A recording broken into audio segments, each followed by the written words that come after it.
Jermell Charlo versus Brian Castano. Man, this was a very good fight. If you haven't seen it yet, check it out. Fight lasted 10 rounds. Fight ended in the 10th round with Jermell Charlo winning the fight by knockout. Before I get more into the video, I just want to say thank you. Thank you so much for watching. Please subscribe for more boxing and please hit that like button. It helps out the video, it helps out the channel. I'd really appreciate it. So yeah, it was a very good fight. Fight recently took place over in California. This was the main event on Showtime.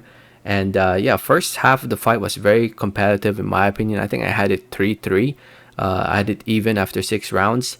And then in the 9th round, I think I had, after the 9th round, going into the 10th round, I think I had Charlo winning 6 rounds to 3 going into the 10th round, if I remember correctly.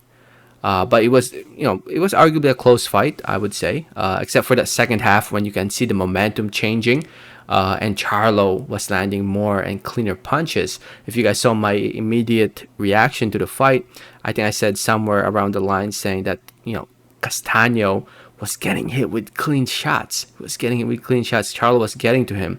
And I was really surprised with Castano, how he was able to eat those clean punches. And then eventually, the left hook landed through the guard on Castano. Castano went down. He was on wobbly legs. He was able to get up. Charlo went for the kill, was able to put him down again.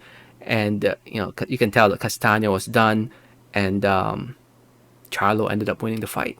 And with the win, he is now the undisputed champion at 154 pounds, the junior middleweight division, or a super welterweight division, 154, now holding the WBC, WBA, WBO, IBF, and as well as the Ring Magazine belts.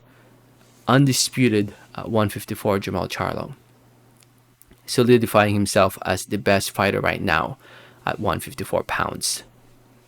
And in my opinion, well deserved.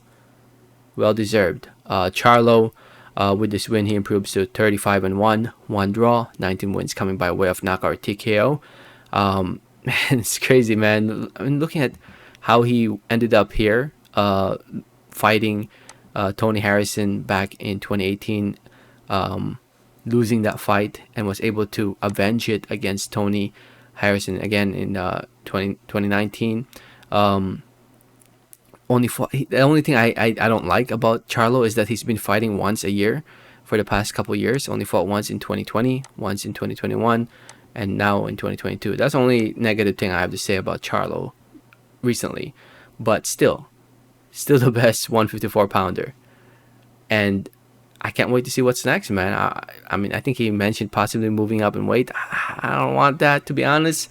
I mean, right now, if you look at the 154 pound division, Charlo is obviously the main man. If he moves up to 160, where his other twin brother is, I'd like to see Jermell Charlo try to conquer 160. And I'd like to see Jermell just try to solidify himself more at 154 by fighting his mandatory Team Zoo, who is the WBO mandatory. I think that's most likely next, to my understanding. So we might see that, because the way things were agreed on for this fight with Castano for the WBO is that the winner is expected to fight Team Zoo next. So most likely he'll fight Team Zoo, and then we have maybe another fight with Tony Harrison, because they're currently 1-1. So I won't be surprised if we see that again in the near future. And if you guys don't know, Terence Crawford is calling out Charlo, but first he wants to take care of Spence. He plans to beat Spence at 147 to become undisputed at 147, and immediately move up to 154 to fight and challenge Charlo for undisputed at 154.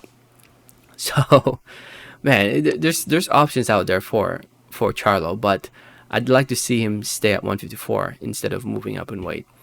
And yeah, and there's Fundura, who's another option too. Man, there's plenty of options out there. So so anyway, I'm just happy that we finally got a winner, and we have an undisputed champion at 154. I know a lot of people don't like Charlo, with his character and the way he presents himself outside of the ring, but you gotta, I like the energy. I like the energy. And in the sport of boxing, a lot of people prefer to see a humble guy, that which is fine. There's nothing wrong about that. But at the same time, Charlo's character adds more entertainment into the sport. It adds more diversity in terms of how people present themselves. It makes things more interesting, whether you root for him or not, and whether you want to see him lose or not. And him being undisputed, you can't deny that, because at the end of the day, he is the undisputed champion. And I can't wait to see what's next. I hope, if I had to choose Team Zoo this fall, if if I had to choose Charlo's next opponent, and I truly hope he fights this fall. Please don't fight once a year. Don't do a Gary Russell, please. As for Brian Castano, I mean, there's still options for Brian Castano. I mean, if you look at 154 pounds, there's some really good options. Jared Hurd, Lara, who will be fighting soon. He can fight maybe Harrison also. Lubin or Fundura. There's some really good options out there for Castano. Team Zoo also. There's some really good options, and I think Castano definitely can make a great fight against any of these guys at 154 pounds. So it's not the end of the world for Castano. I'm sure we'll see him again, hopefully before the end of the year. He only fought once. No, he actually fought twice last year against Patrick Teixeira. I completely forgot about that. But yeah, I'd like to see Castano be more active, and hopefully he does end up being more active. But we'll see. I mean, he took some big shots in this fight, so maybe he might rest for a bit, maybe be back in the winter of this year. So anyway, very, very good win for Charlo. Can't wait to see what's next. Let me know your thoughts. Thanks for listening and watching. And like always, have a great day. Alright, thanks.